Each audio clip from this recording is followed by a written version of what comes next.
Hello everyone, I once again welcome you to my YouTube channel, and this is Akello, the second fortunate gift. And in today's quick video I'm going to take you through the steps of inserting a table of contents in your Word document, whether it is for your research, whether it is for a book you're writing, or for any other structured document that you have. So let's get started. And earlier on we had already learned how to open a Word document, so we'll come and use one of the ways, which is searching for it. And here we'll come double click to open our Word document, and as it is opening, let's maximize it so that it's big. Then we will come here. This time you're not going to click on the blank document, but rather you will come to open an already saved Word document that is there. And we have this is the document that we are going to use. It is a sample document that we are going to use to learn how to insert a table of contents step by step. So we'll come and open it. So there it is. As it is opening, you should know that a table of content helps whoever is going to read your work for easy reference, such that they don't have to go through the whole book, the whole research, or the whole report, but rather just go to the table of content itself, then see the specific pages in which they can get the content that they're looking for. And now to insert a table of contents, there are these 3 steps, or in today's video there are 3 things we're going to learn. And the first step is how to apply the as I was saying, the first step is going to be for us to use or to apply the heading styles. And we will come here. Sorry, let's come and check in the home tab if we can find, so here are the heading styles that we're going to use. Now to insert a table of content, we cannot do it without applying these heading styles, because our computer is going to use the heading styles we have put. Let us say we can use heading 1 for the main titles, then we can use heading 2 for subtitles, we can use heading 3 for other titles under the subtitle, or we can even use heading 4, 5, or up to wherever you're stopping, basing on the number of other smaller titles that you're having. So for this document of ours on effects of climate change on agriculture, we can leave this as it is. We also leave this as it is. We also leave the introduction. Then we come to where we have chapter 1. Then we now have to apply the heading style. So we come and highlight this. Then we come back to this home tab, and then we come and click on heading 1. Now if we want to edit and change the appearance, the size, the font style, font size of this our heading, we will come to this drop down arrow. Then here we have the adjustments we can make to heading 1. So we come and also click on this drop down arrow again, then we come and modify. Now in the modification is where we can choose the heading to be, this is center aligned, then we can make it bold. Then we come and choose the font style. We can use Arial Black. Then we come and change the font size to 18. Then you can also give it a font color if you want, but I like the color blue, so I'm going to leave it that way. Then you come and click OK. Then we scroll down. Let's first close this. Then we scroll down.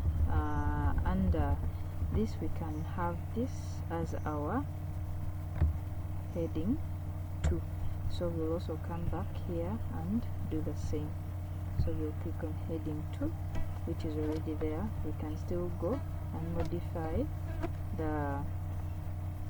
we come and click down on this arrow and we modify the styles we want. But I'm okay with this Times New Roman, I'm okay with the font size being 18, so I'll just click OK. So At this point we are going to do also the same, since this is also a subheading under our main heading, which is heading 1. We can also have this as our heading 2, so we will again come and do the same thing we did for the one up. So we also come and click on heading 2, and we will just leave it like that because this already has the same settings as these other ones. The features are the same. So I'm going to pause the video here as I go down and apply those heading styles to the rest of the document.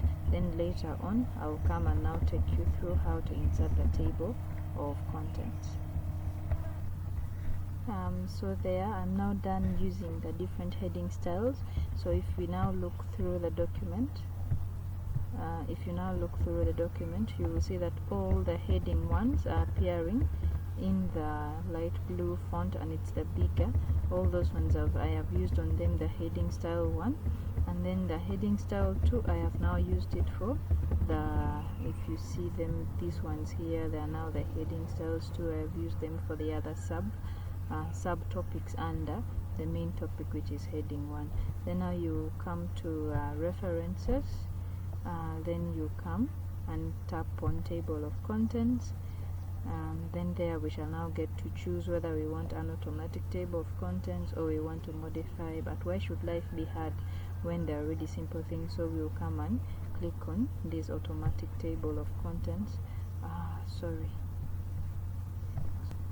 Now if you can see here, our table of content is already here, but there is a slight problem.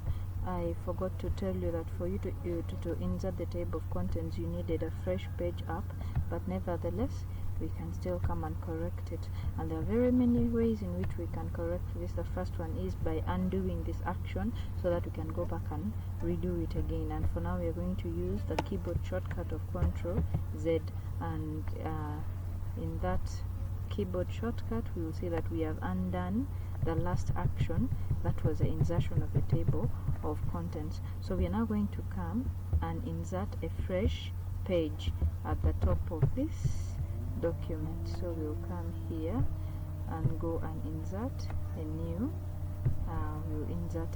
page. We'll insert a blank page. So there we go. Here is now our new blank page. So we shall now go back and come to references, then we come to the table of contents and we choose this, and there we go. Now we shall go back and find our contents appearing on the first page. So there we have now our table of content, but there is that extra page, don't worry about it.